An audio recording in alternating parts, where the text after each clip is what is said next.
طب کی دنیا کا قدیم اور جانا پہچانا نام گلزار صحت دواخانہ رجسٹرڈ، ہر بیماری کی شافی علاج گاہ۔ بسم اللہ الرحمن الرحیم۔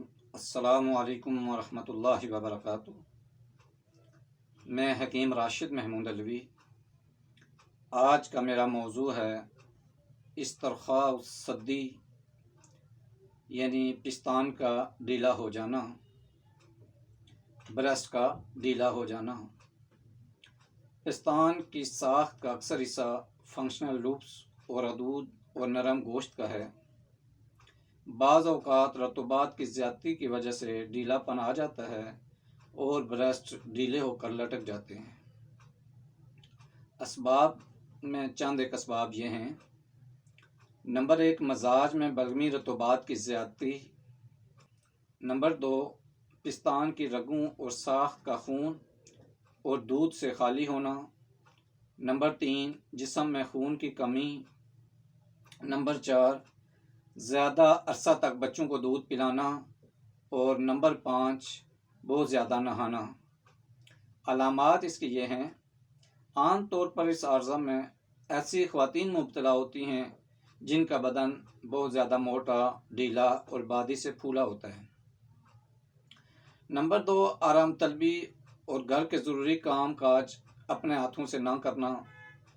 اور نمبر 3، گرم پانی سے بہت زیادہ نہانا۔ اس میں کچھ احتیاطی تدابیر ہیں جن کو اختیار کر کے اس بیماری سے، اس ٹینشن سے، پریشانی سے بچ سکتے ہیں۔ نمبر 1، اندرونی طور پر ایسا لباس پہنیں جس کی وجہ سے بریسٹ نہ لٹکیں، یعنی بریزر وغیرہ ٹائٹ کر کے پہنیں۔ نمبر 2، جس سبب سے یہ پریشانی ہو پہلے اس سبب کو دور کریں۔ روزانہ کی بنیاد پر اپنے طبیب یا طبیبہ سے فزیکل فٹنس کے لیے ورزش کا پوچھیں اور وہ ورزش کریں۔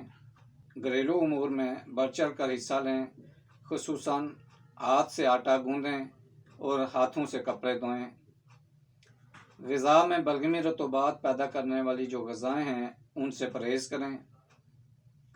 اور علاج کے لیے نوٹ کر لیں کہ روغن ارنڈ، جس کو کسٹر آئل کہتے ہیں، وہ نیم گرم کر کے دن میں 1 دفعہ ہلکے ہاتھ سے پستانوں کی یعنی بریسٹ کی مالش کریں اور اوپر ٹائٹ کر کے بریزیئر پہن لیں۔ انشاءاللہ العزیز آپ کی یہ ٹینشن بہت جلد حل ہو جائے گی اور آپ اپنے آپ کو بہترین اور صحت مند فیل کریں گی۔ صحت کے حوالے سے کوئی مسئلہ ہو تو میرے دواخانے پر تشریف لا سکتے ہیں۔ آنے سے پہلے اپائنٹمنٹ لے لیا کریں تاکہ پریشانی سے بچ سکیں۔ اپنی صحت کا خیال رکھیں۔ نیکسٹ ویڈیو تک اجازت چاہتا ہوں۔ اللہ حافظ۔ السلام علیکم ورحمۃ اللہ وبرکاتہ۔